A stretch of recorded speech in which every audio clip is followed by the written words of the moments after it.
Livro do profeta Jeremias, capítulo de número 29, nós vamos ler alguns versículos da palavra do Senhor. O título fala: A carta de Jeremias aos cativos da Babilônia. Jeremias, capítulo 29, todos encontraram? Diz assim, versículo de número 1: E estas são as palavras da carta que Jeremias, o profeta, enviou de Jerusalém ao resto dos anciãos do cativeiro, como também aos sacerdotes e aos profetas e a todo o povo que Nabucodonosor havia transportado de Jerusalém para a Babilônia. Depois que saíram o rei Jeconias e a rainha e os eunucos e os príncipes de Judá e Jerusalém, e os carpinteiros e os ferreiros de Jerusalém, pelas mãos de Elasa, filho de Zafá, e de Gemarias, filho de Uquias, os quais Edequias, rei de Judá, tinha enviado à Babilônia, a Nabucodonosor, rei da Babilônia, dizendo: Assim diz o Senhor dos Exércitos, o Deus de Israel, a todos os que foram transportados, que eu fiz transportar de Jerusalém para a Babilônia: edificai casas e habitai-as, plantai jardins e comei o seu fruto. Tomai mulheres, gerais filhos e filhas. Tomai mulheres para vossos filhos e dai vossas filhas a maridos, para que tenham filhos e filhas. Multiplicai-vos ali e não vos diminuais. Procurai a paz da cidade para onde vos fiz transportar. Orai por ela ao Senhor, porque na sua paz vós tereis paz. Porque assim diz o Senhor dos Exércitos, o Deus de Israel: Não vos enganem os vossos profetas que estão no meio de vós, nem os vossos adivinhos, nem dei ouvidos aos vossos sonhos que sonhais, porque eles vos profetizam falsamente em meu nome. Não os enviei, diz o Senhor. Porque assim diz o Senhor: certamente que passados 70 anos na Babilônia, vos visitarei e cumprirei sobre vós a minha boa palavra, tornando-vos a trazer a este lugar. Porque eu bem sei os pensamentos que penso de vós, diz o Senhor, pensamentos de paz e não de mal, para vos dar o fim que esperais. Então me invocareis, ireis e orareis a mim, e eu vos ouvirei. E buscar-me-eis e me achareis, quando me buscardes de todo o vosso coração. Serei achado de vós, diz o Senhor, e farei voltar os vossos cativos, e congregar-vos-ei de todas as nações e de todos os lugares para onde vos lancei, diz o Senhor, e tornarei a trazer-vos ao lugar de onde vos transportei. Somente até aqui. Senhor nosso Deus, nosso Pai, Pai, nós te louvamos por tudo quanto o Senhor tem nos proporcionado neste dia, Pai. Obrigado, Senhor, pelos louvores que foram entoados a Ti, Tua presença entronizada em meio aos louvores. Nós somos gratos ao Senhor, Pai. Somos gratos por tudo quanto o Senhor tem nos permitido viver neste dia, Pai. Que dia maravilhoso na Tua presença. Desde logo cedo, o Senhor falando, trabalhando, nos instruindo e vindo de encontro aos nossos corações. Nós te louvamos por isso, Pai. Chegou o momento de uma vez mais ouvirmos a Tua voz através da Tua palavra. Fale aos nossos corações, Pai. Leve todo pensamento cativo à Tua presença. Livra-nos, ó Pai, de toda e qualquer distração, e que o nosso olhar seja somente ao Senhor, a tua palavra e aquilo que o Senhor tem aos nossos corações nesta noite. Nós oramos gratos ao Senhor, Pai. Oramos em nome de Jesus. A igreja diga amém? Amém. Pode se assentar, meus irmãos, em nome de Jesus. Meus irmãos, este texto que aqui acabamos de ler é uma carta de Jeremias endereçada aos cativos da Babilônia. É de conhecimento de vocês que o povo de Deus vira as costas para o Senhor continuamente chamando este povo ao arrependimento, o Senhor continuamente chamando a consciência deste povo, mas esse povo decidiu viver à luz do que eles pensavam e desejavam viver. E o Senhor disse que viria sobre eles um tempo adverso, portanto, um tempo em que eles seriam entregues. E, portanto, esse tempo foi um tempo determinado, um tempo de 70 anos de cativeiro babilônico. E esse texto aqui, ele mexe comigo em várias maneiras.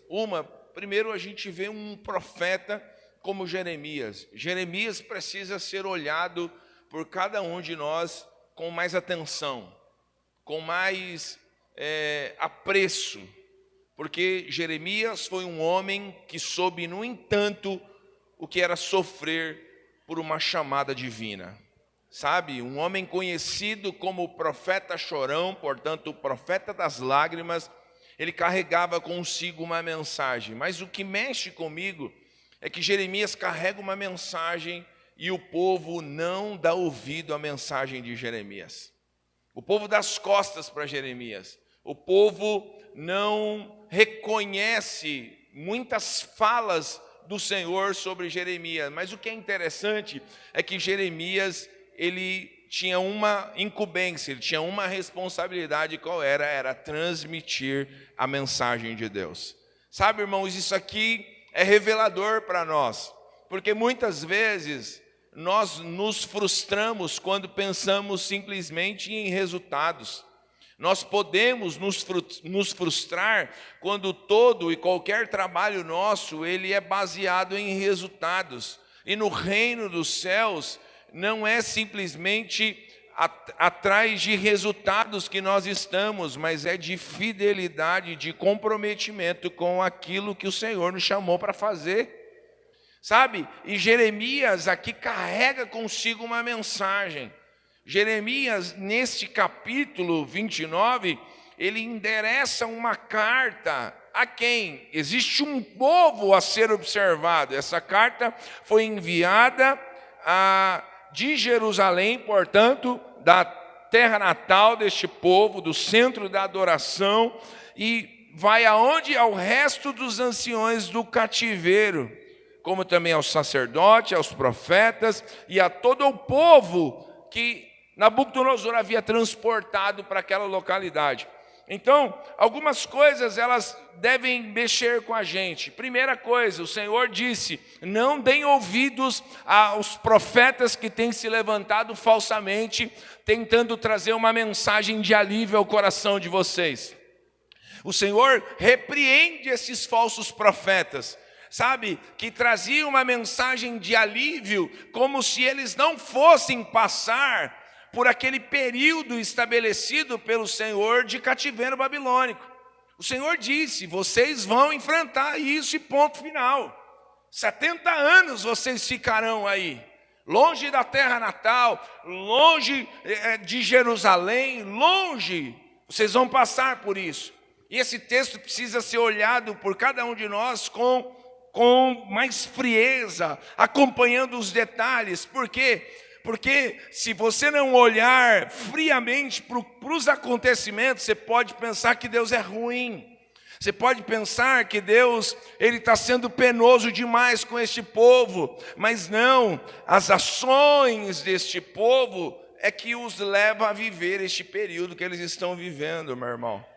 Sabe, isso aqui é extremamente importante. O Marcelo, pela manhã, esteve ministrando uma palavra aqui, ele falou um pouco sobre Gideão. Gideão ele fala de um contexto em que Israel também sofre muito na mão dos seus adversários. E aqui a gente vai ver o povo vivendo literalmente num cativeiro babilônico, sofrendo. Por causa do quê? Por causa de Deus? Não, por causa das suas ações, por causa dos seus equívocos, porque pensou em dado instante que poderia viver do jeito que eles acham que deve viver. Não, mas no reino de Deus, na vontade de Deus, existe algo a ser observado, irmãos, não se engane. Nós temos algo a ser observado, é a lei de Deus, é a instrução do Senhor, é a palavra do Senhor. Existia uma palavra para o seu povo, e este povo deu as costas para o Senhor, portanto, vivendo a vida do jeito que eles acreditavam que deveriam viver. Mas o Senhor disse: não deem ouvido aos falsos profetas, não deem ouvidos àqueles que falsamente profetizam a vocês. Mas o Senhor diz assim: ei, edificai casas, habitai, plantai jardins, comei do fruto, tomai mulheres, gerai filhos, gerai filhas, tomai mulheres para os vossos filhos, e dai às vossas filhas maridos, para que tenham filhos e filhas, e multiplicai e não diminuais. O que o Senhor está dizendo: ei, viva a vida. Não fique preso nos sonhos imaginativos. Viva a vida. Não é porque passamos por períodos de provações do Senhor que a gente para a vida. Não, a vida deve ser vivida com suas consequências ou não. Ela precisa ser vivida. E a gente vê este povo aqui debaixo de uma orientação de Deus, com esta carta sendo endereçada aos anciãos e a todos aqueles que restavam do cativeiro, o Senhor dizendo: ei, multipliquem, cresçam, povoai esta terra, cresçam, multipliquem-se, não diminuais. Porque ele dizia assim: procurai a paz da cidade. Vocês estão cativos? Sim, mas procurai a paz da cidade, para onde vos fiz transportar, e orai por ela ao Senhor, porque na sua paz vós tereis paz. O Senhor permite este povo ser transportado de Jerusalém para este cativeiro, mas o Senhor ainda quer que este povo, mesmo lá em tais situações, orem por aquela cidade. Abençoai aquela cidade, orai pela paz daquela cidade. Essa semana eu ouvi uma mensagem de uma missionária coreana que me fez perder o sono. Falei isso para a Dani. Eu comecei à noite, umas 11 e pouco, a ouvir essa mensagem. E essa mulher, essa missionária coreana, ela trouxe uma mensagem que mexeu comigo. Ela fala da sua terra logo após guerra, em uma situação extremamente precária. Extremamente precária. Mas ali eles começaram a orar pela sua cidade, pelo seu país. E eles entraram, um grupo muito pequeno, muito pequeno. A igreja da Coreia do Sul é muito conhecida por ser uma igreja de oração. Uma igreja onde cresceu de forma avassaladora a igreja da Coreia do Sul. E essa missionária contando os feitos de Deus através deste povo que simplesmente decidiu deixar de lado as suas vontades e começou a orar pelo bem da sua nação. Orou pelo bem da sua nação e começou a vivenciar coisas extraordinárias em Deus. É a igreja da Coreia do Sul, que é uma ação poderosa de evangelização na igreja, no país da Coreia do Norte.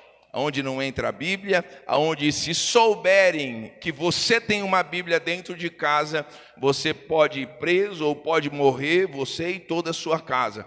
Onde os próprios filhos denunciam os pais por portar uma Bíblia sagrada na Coreia do Norte.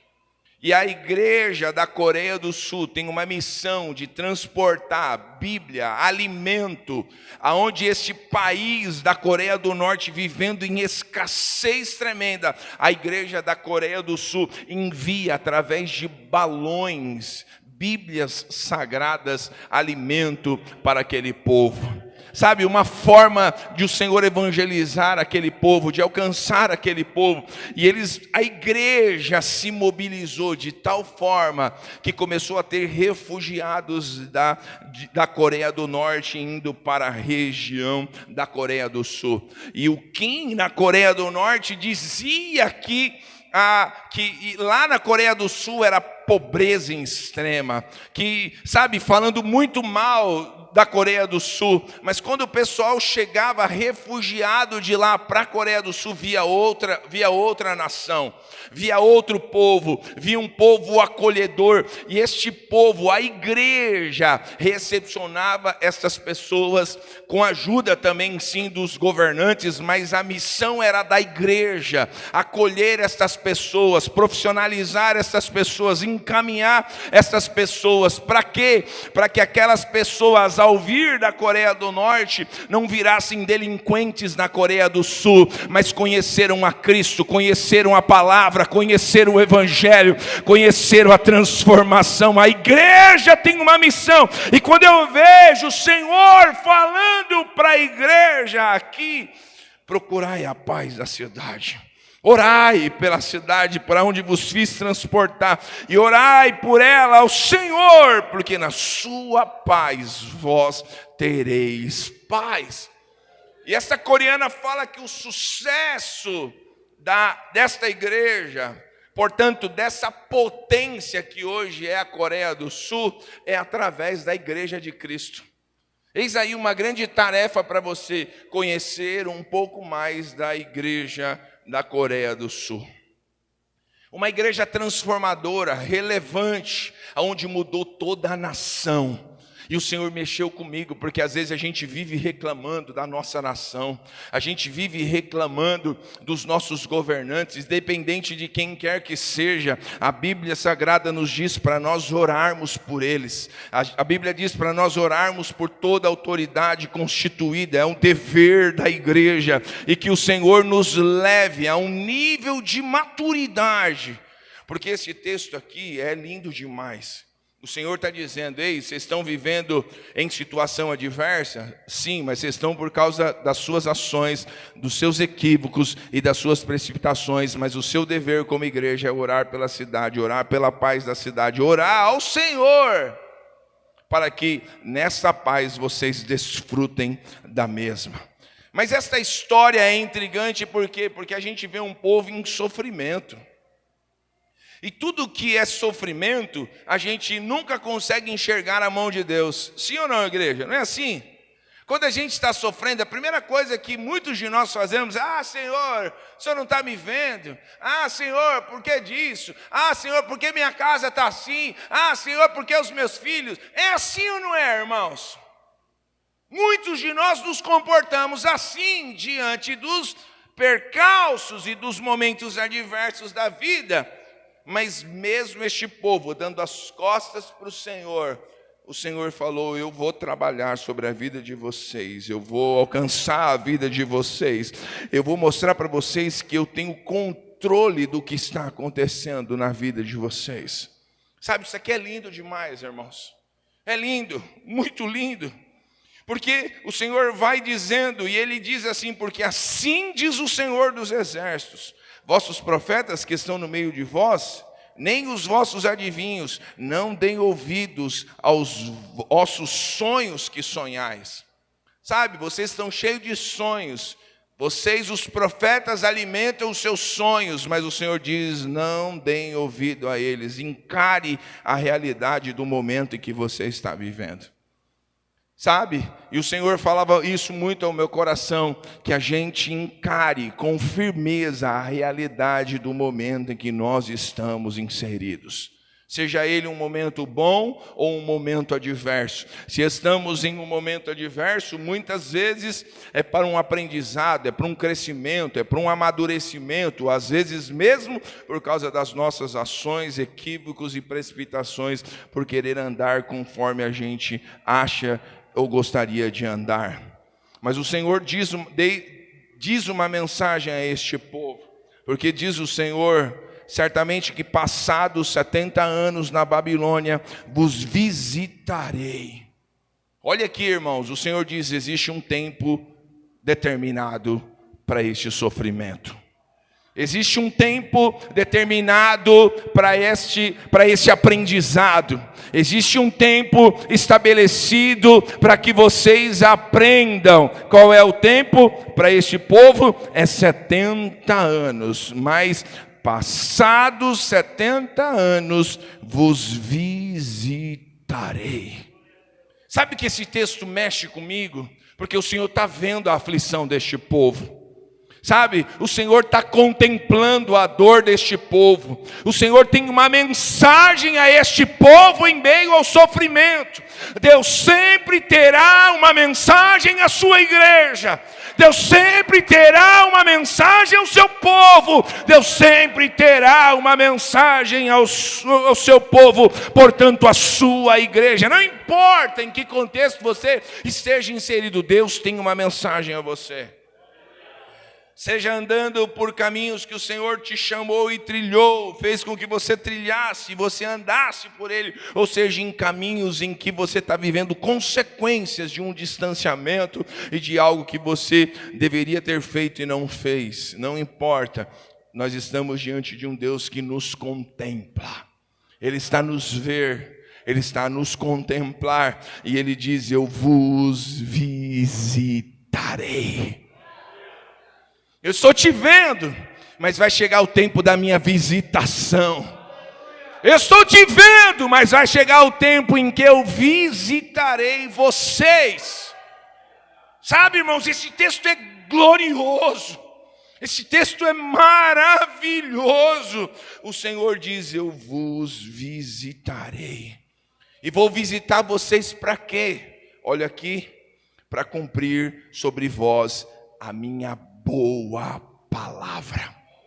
Eu vou repetir esta frase. O Senhor falou que passados 70 anos, Ele visitaria o povo. Para quê? Para cumprir a sua boa palavra. Existe uma palavra de Deus para nós, meus irmãos. Existe uma palavra de Deus para nós. Isso aqui nos ensina: não fique murmurando, não fique reclamando, tente entender qual é o contexto em que você está inserido. Deus é aquele que está a nos contemplar. O Senhor contempla este povo. É tão lindo este texto, porque se fosse simplesmente pela história de dor deste povo, eu seria alguém que não queria falar deste texto. Eu seria uma das pessoas que não gostaria de mencionar assuntos como estes. Mas quando eu vejo que existe um tempo estabelecido, e existe um Deus que mesmo nos equívocos e nas precipitações deste povo, do distanciamento deste povo dando as costas para o Senhor não os perde de vista. Os olhos do Senhor estão a contemplá-los. E eu preciso dizer isso a vocês: descansem. Talvez você está orando por um ente querido, você está orando por um parente, você está orando por alguém, você está orando por uma causa, você está apresentando algo diante do Senhor. Aprenda a descansar no Senhor. Os olhos do Senhor estão a contemplar. Mas Ele diz: chegará o tempo em que eu vos visitarei e vou cumprir em vocês a minha boa palavra, tornando-vos a trazer a este lugar. Vocês estão num lugar em que não é para vocês estarem, mas eu quero que vocês cresçam. Eu quero que vocês criem famílias, que vocês deem maridos às vossas filhas, e vai indo, Ele vai falando, a sua descendência cresça, não diminui, multipliquem. Vai chegar o tempo que eu vou visitar vocês com a minha boa palavra e vou torná-los a trazer a este lugar. Este lugar qual? A mensagem vem de Jerusalém. Eu vou trazer vocês de volta para cá. Eu vou trazer vocês de volta para o lugar onde vocês não eram para ter saído. Vocês só estão cativos na Babilônia por causa de vocês não derem ouvido à minha voz, a voz do Senhor, e tudo que Deus havia instruído este povo. E eu continuo discorrendo este texto, porque o Senhor diz: porque eu bem sei os pensamentos que penso de vós, diz o Senhor, pensamentos de paz e não de mal, para vos dar o fim que esperais. Bem, eu sei os pensamentos que tenho sobre vós, e para você dar glória a Deus, que talvez você não esteja entendendo o contexto que você está inserido, o momento em que estamos vivendo, a gente tem um Deus que contempla dentro da nossa dor. E existe uma promessa a este povo. Vai chegar o tempo em que eu vou cumprir esta promessa sobre vocês.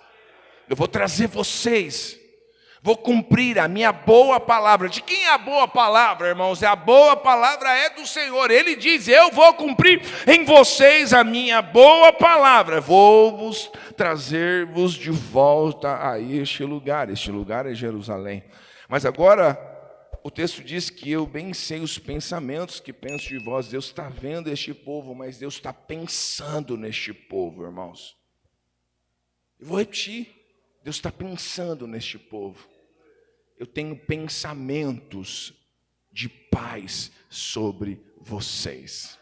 Oh, meu irmão, levanta a tua mão, adore o Senhor. Glorifique ao Senhor nesta noite. Sabe, um povo que dá as costas para Deus, que está preso nos seus equívocos e precipitações, um povo que distanciado estava do Senhor, e o Senhor chamando este povo ao arrependimento continuamente, e este povo continuou insistindo em fazer tudo que desagradava a Deus, e agora eles vão presos, vão levados pelo rei à Babilônia e vão viver cativos agora. Mas o Senhor diz, vocês vão passar por consequências, mas vocês são meus. Vocês vão passar por tempos adversos, mas vocês são meus. Vocês vão enfrentar tempos obscuros, mas vocês são meus, diz o Senhor. O Senhor contempla este povo na sua aflição. Eu preciso dizer isso para você. Deus te contempla na tua aflição. Se fortaleça no Senhor. Cresça no Senhor. Pare de murmurar, de reclamar e de indagar ao Senhor.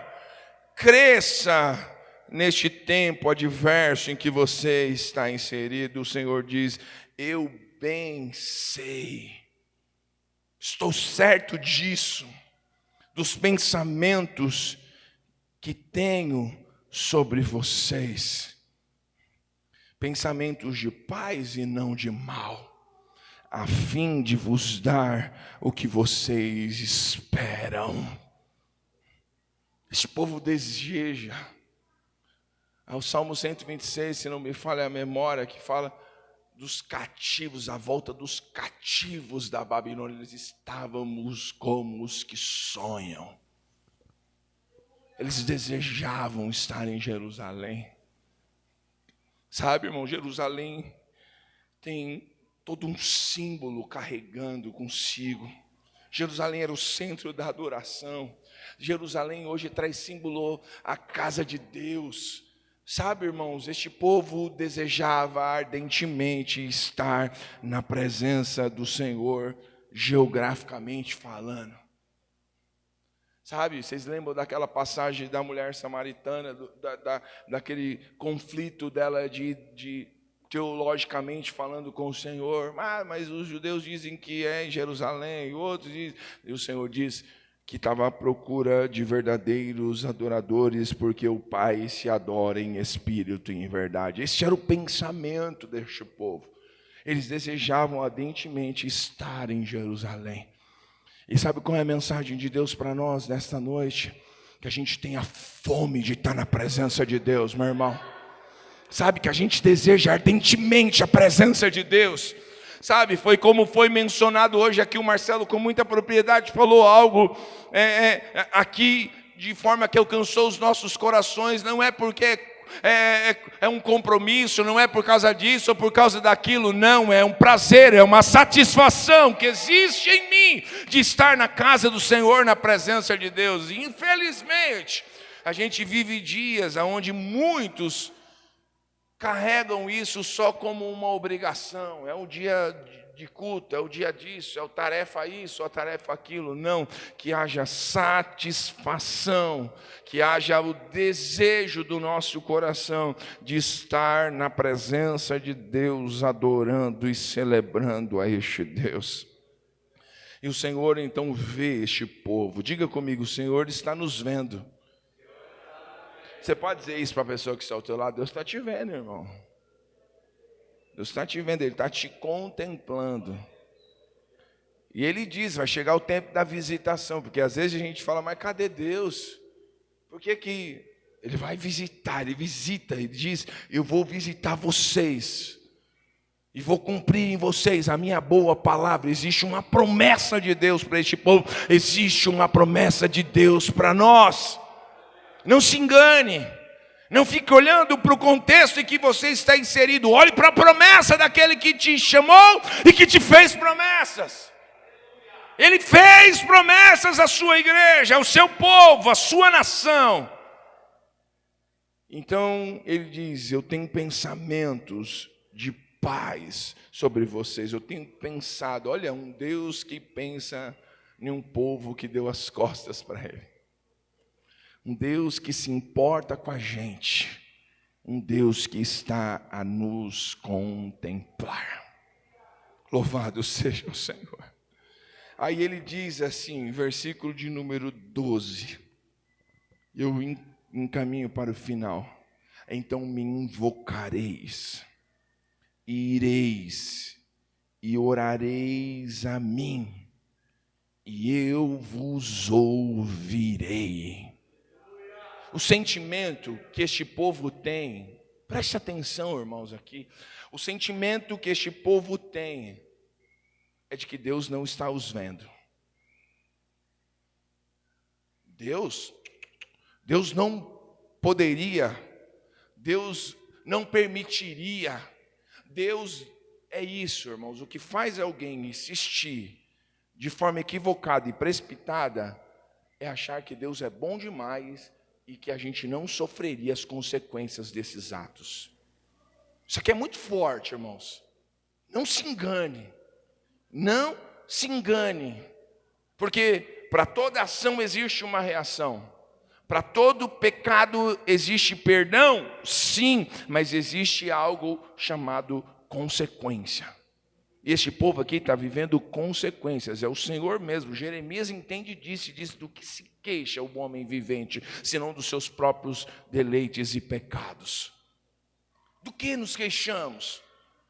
E o que está acontecendo aqui é algo lindo, porque este povo, ele pensa que Deus não está os vendo.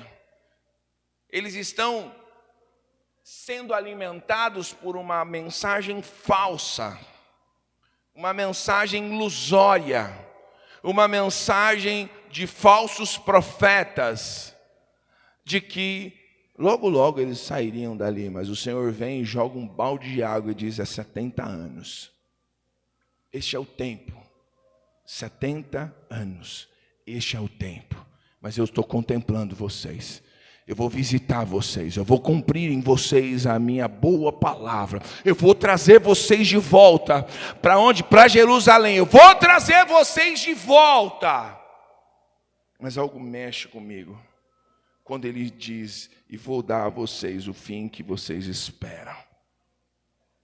E aí o Senhor diz, então me invocareis.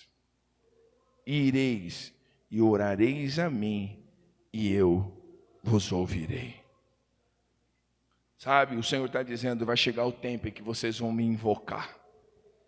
Vai chegar o tempo em que vocês vão me invocar, que vocês vão ir e vão se direcionar até a mim, que vocês vão orar a mim e eu vou ouvir vocês. Vai chegar este tempo. Sabe, vai chegar esse tempo. O Senhor está dizendo para este povo, vai chegar esse tempo. Sabe, eu fiquei pensando sobre isso.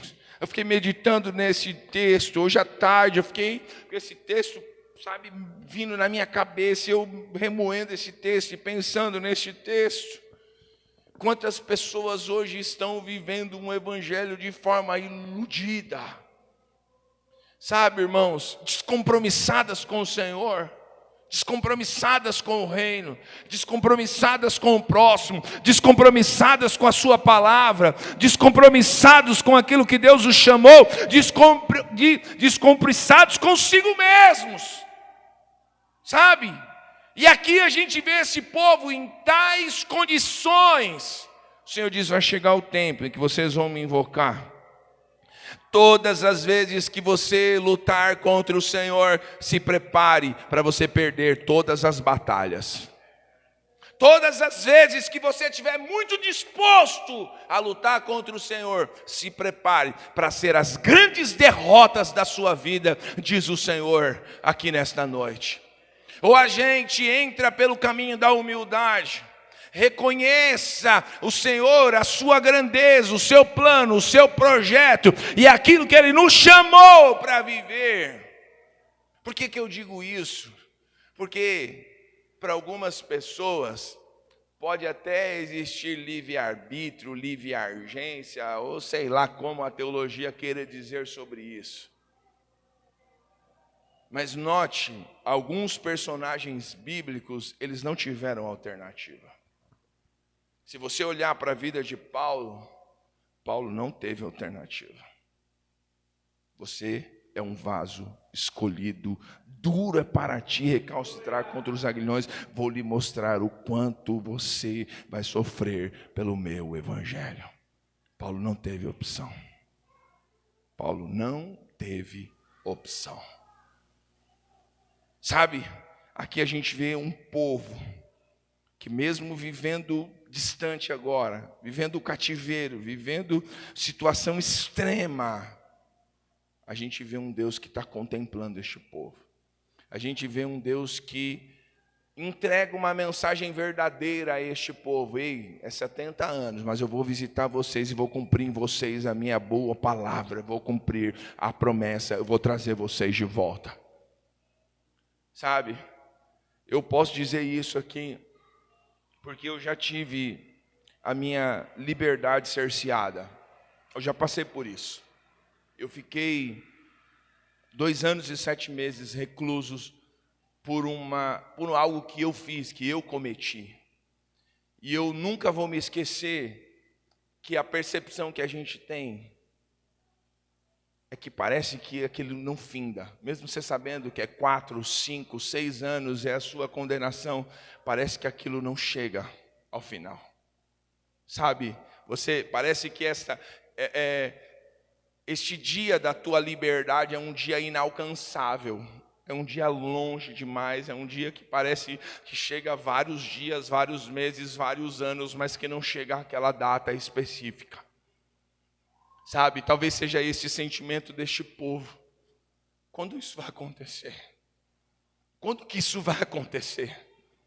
Sabe, o Senhor me fez entender isso aqui, o Senhor me fez ter a percepção disso aqui, mas o Senhor diz: vocês vão me buscar e vocês vão me encontrar quando vocês me buscar de todo o vosso coração. Talvez nós não estamos encontrando ao Senhor porque a nossa busca não tem sido de todo o nosso coração, não tem sido arduamente. Esses dias eu fui impactado por um testemunho de um irmão. Ele treinou basquete no Brasil, ele jogou pela seleção, foi um dos brasileiros que jogou NBA, e eram poucos brasileiros que participaram da NBA, que é o basquete top dos basquetes dos Estados Unidos. E ele dizia algo: a gente ganhou muito. Por quê? Porque a gente queria aquela vitória. Ele falava, ele via os caras muito bons, mas eles falavam assim: vocês não querem mais do que a gente. Vocês não querem mais do que a gente. Eles desejavam ardentemente conquistar aquela vitória. Sabe, irmãos, eu penso que muitas coisas no plano espiritual não estão acontecendo ao nosso favor, porque a gente não tem desejado isso ardentemente. Você já colocou algo em mente? Quando você quer alguma coisa, você corre atrás, você se dedica, você consegue. Mas muitas coisas no plano espiritual, a gente quer que as coisas aconteçam. A gente não está desejando isso ardentemente, mas o Senhor diz: ei, se alimente da minha palavra, se alimente da minha promessa, ei, o tempo vai ser cumprido sobre a vida de vocês, eu vou tirar vocês daí, vou trazer vocês de volta a Jerusalém, mas vocês precisam me buscar, e vocês vão me achar, quando vocês me buscar de todo o vosso coração. Será que o nosso desejo é ardentemente pelo Senhor e pela sua presença? Ou a gente está buscando a Deus simplesmente para que algumas coisas deem certo na nossa vida?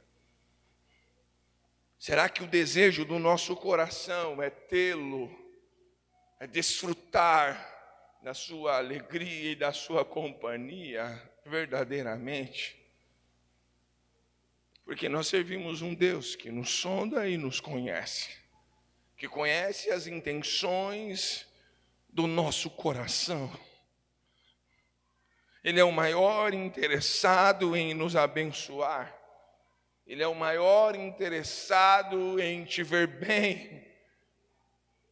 Mas entre a vontade de Deus e você, existe algo a ser feito. Existe uma busca de todo coração. Buscar-me-eis e me achareis, quando me buscardes de todo vosso coração. Será que o nosso desejo pelo Senhor tem sido de tal forma? Isso aqui fala da intensidade do nosso coração, da intensidade da nossa busca, sabe, da intensidade do nosso coração.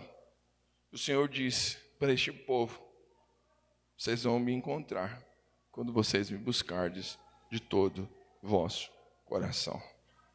Ele diz: eu serei achado de vós, diz o Senhor, e farei voltar os vossos cativos, e congregar-vos-ei. Olha isso, essa palavra. Está ali sim também? E congregar-vos-ei. A gente sabe o que é congregar. O que é estar junto, numa assembleia solene, adorando ao Senhor. Eu vou trazer vocês, mas eu também vou congregar vocês. Não é só distante da terra, é junto do povo, sabe? Não é estarmos aqui simplesmente por estarmos, é estarmos congregando junto, comungando junto, desfrutando de dores e de alegrias juntos, de prazeres e de desprazeres muitas vezes também, mas juntos. Mas o Senhor diz: vou congregar-vos novamente, os vossos cativos, e congregar-vos-eis de todas as nações, e de todos os lugares para onde vos lancei, diz o Senhor, e tornarei a trazer-vos ao lugar de onde vos transportei. É só uma fase onde vocês estão e o momento que vocês estão vivendo. Mas o que mexeu comigo dentro disso tudo, e eu encerro aqui agora concluindo este texto, é que Deus, Ele permitiu esse povo viver tudo isso. O Senhor permitiu, sabe, situações adversas, tudo isso acontecer, sabe? Mas o Senhor diz: eu vou trazer vocês de volta, eu vou reunir vocês novamente, eu vou trazer vocês, sabe? O Senhor, Ele está continuamente insistindo, persistindo e entregando uma mensagem continuamente a este povo. Eu estou te vendo, eu penso sobre vocês, existem promessas sobre vocês, mas finaliza uma das mensagens dizendo um convite a vocês me buscarem de todo o vosso coração. Ele mostra o interesse que Ele tem por vocês, mas que vocês saiam daqui hoje com fome de Deus, sabe? É aquela disputa que você fala, essa vaga é minha, porque Deus me colocou aqui, é minha e ponto final, porque ninguém vai desejá-la mais do que eu. Eu vou resolver este problema, porque ninguém vai desejar mais do que eu. Eu vou resolver essa causa, porque eu vou dormir menos, eu vou me dedicar mais, eu vou me entregar mais, mas eu vou resolver essa causa. Sabe, o Senhor quer ver de nós o interesse do nosso coração. A promessa está de pé. A promessa de Deus está de pé. Ele fala, eu vou trazer vocês de volta. Essa é a mensagem de Deus para nós aqui nesta noite. Não sei se essa era a mensagem que você desejava ouvir, mas eu vim aqui como profeta de Deus com uma única e exclusiva responsabilidade: pregar a palavra que Deus colocou no meu coração. Talvez você não esteja contente com o contexto que você está inserido. Em vez de ficar falando de Deus, olhe para você, reflita sobre você, mude você, repare você, faça tudo o que você possa fazer em você, para que assim, trabalhado, restaurado, recuperado, transformado, de consciência, você esteja apto para viver tudo quanto Deus tem para a tua vida. Essa é a mensagem de Deus. Aplauda o Senhor, meus irmãos, nesta noite. Glória a Deus.